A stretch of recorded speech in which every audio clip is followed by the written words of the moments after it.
dans La Vérité si j'entreprends, moi c'est Fiona, je suis spécialiste en communication et aujourd'hui j'accompagne les entrepreneurs et les entreprises à avoir plus de clients grâce à une communication rayonnante.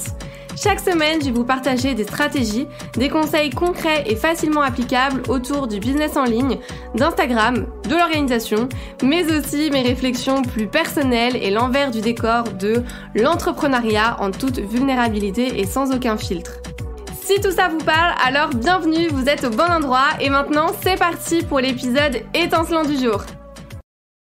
Hello et bienvenue dans ce nouvel épisode. Ça va être un épisode un peu spécial qui risque de partir dans tous les sens, voilà je vous préviens, mais j'avais vraiment envie de vous raconter à cœur ouvert comment ça s'est passé mes 2 premières années d'entrepreneuriat, donc clairement les 2 dernières, enfin là ça fait un peu plus de 2 ans, ça va bientôt faire 2 ans et demi que je suis à mon compte, vous partager les hauts et les bas, j'en ai parlé sur mon compte Instagram, j'en ai parlé aussi dans ma newsletter, parce que j'ai envie d'être pleinement transparente avec mon audience et surtout ne pas vendre du rêve à des personnes qui souhaitent se lancer à leur compte en ayant des idées reçues, etc. Donc let's go. Donc moi je me suis lancée officiellement en juin 2020 pendant le Covid, comme beaucoup de personnes. Au début tout allait bien, super bien même parce que j'enchaînais les contrats, les clients. Pour vous remettre un petit peu dans le contexte, si vous n'avez pas écouté mon épisode 0, j'étais seulement community manager quand j'ai démarré, voilà j'avais pas d'autres prestations et j'avais tellement de clients... problème de riche on va dire, que j'avais pas le temps de m'occuper de ma propre communication et ça c'est une grossière erreur by the way. Donc j'ai vraiment pris moins de temps pour moi, genre beaucoup moins pendant cette période, mais ça allait.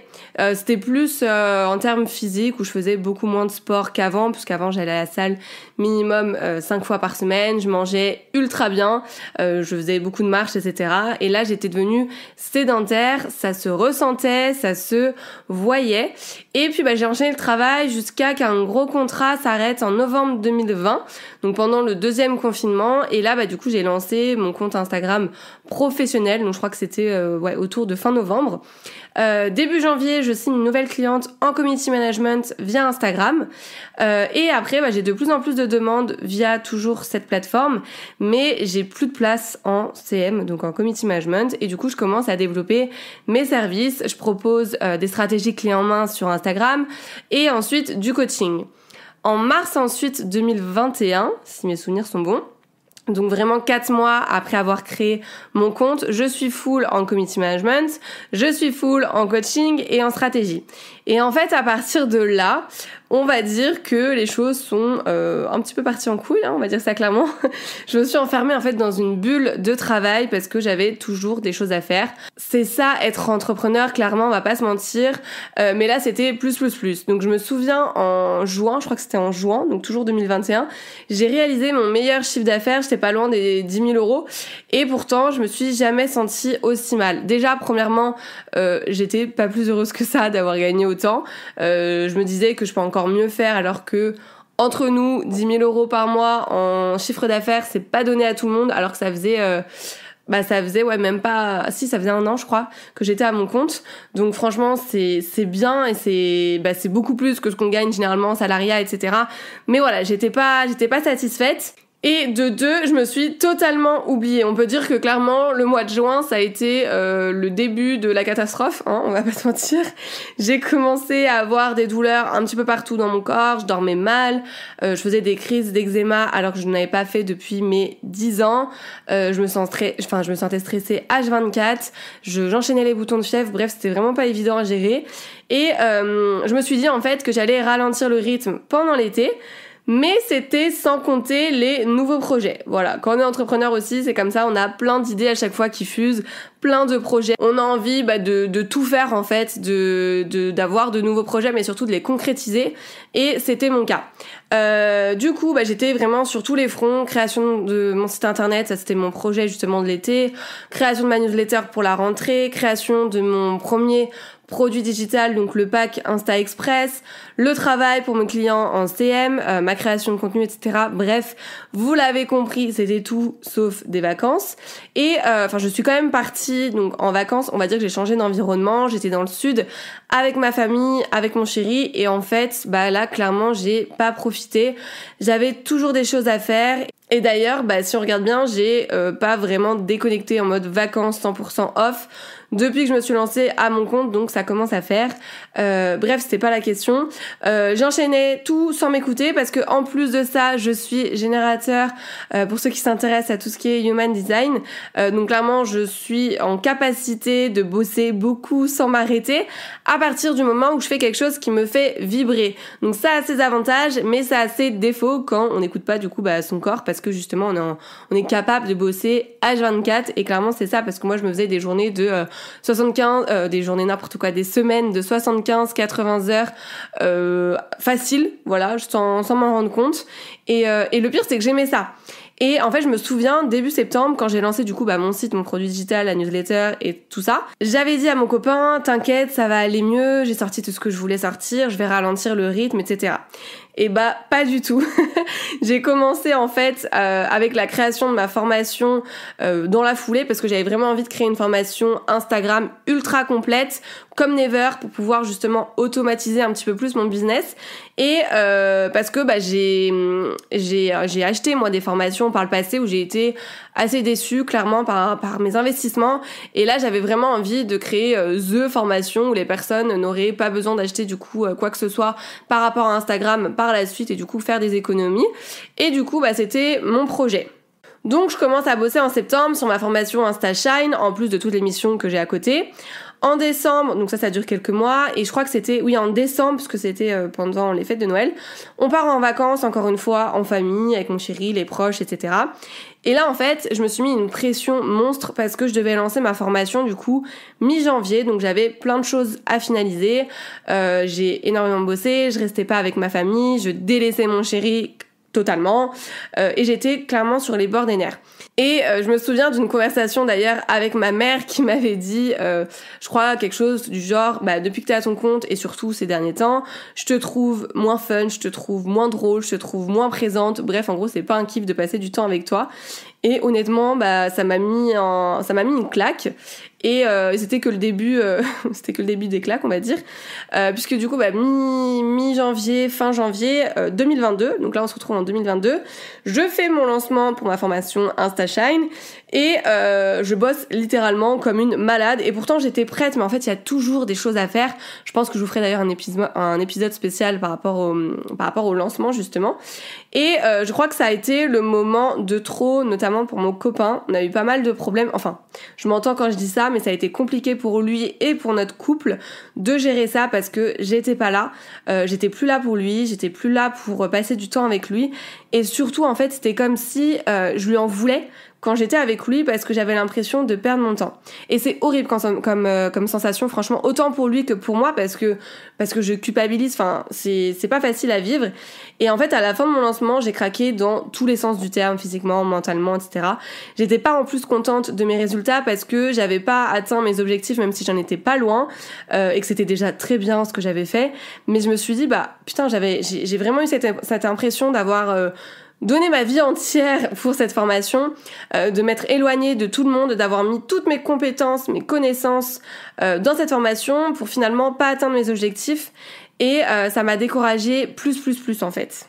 Donc pendant cette période, j'étais vraiment pas bien, et on parle souvent d'ailleurs de burn-out. Alors moi j'aime pas trop utiliser ce mot, parce que j'ai l'impression qu'il est utilisé à tort et à travers, que tout le monde utilise ce mot-là. Mais en fait quand on regarde la définition, enfin en tout cas les signes, on peut dire que j'étais pas loin du burn-out. J'étais épuisée, je me sentais submergée, je me sentais dépassée, j'étais irritable, en colère, triste, sans savoir pourquoi. Donc je pouvais vraiment pleurer comme ça, voilà, d'une conversation banale. Je pouvais mettre à pleurer, je travaillais constamment, vraiment H24, et surtout j'avais mon corps qui parlait. Donc comme je vous ai dit, les eczémas, crise eczéma, mal de dos, boutons de fièvre à répétition, mal à la tête, mal au ventre, stressée, je dormais mal, enfin bref, il y a rien qui allait. En tout cas, ce qui est sûr, c'est que j'allais pas bien. Je sais pas si c'était l'épuisement professionnel. J'ai pas envie de mettre un mot sur ça, mais en tout cas, je me suis totalement oubliée, je me suis totalement négligée. mais pas seulement moi en fait, mon entourage aussi, et c'est ça qui est difficile je trouve à accepter. Ça a été une période vraiment compliquée pour moi où je me suis remise en question 1 milliard de fois. Est-ce que je suis faite pour être entrepreneur? Je voulais être à mon compte pour être libre et finalement j'ai l'impression de me retrouver en tant qu'esclave de mon business à ne rien faire d'autre que travailler, parce que clairement je faisais plus de sport, je marchais plus, j'allais plus forcément voir mes copains, mes copines, je faisais plus trop de sorties parce que tout pour moi, tout ce que je faisais en dehors du boulot était une perte de temps par rapport à mon activité. Et ça c'est horrible je trouve d'en arriver là.